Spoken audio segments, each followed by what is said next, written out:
pipino, bawang sibuyas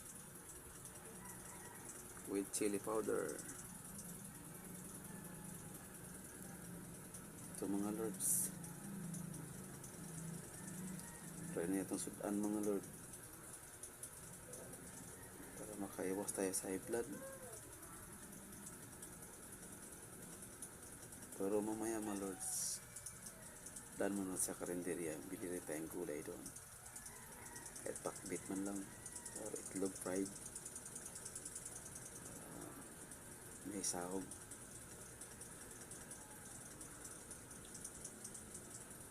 Gawin nyo to lords, healthy na, iwas tayo sa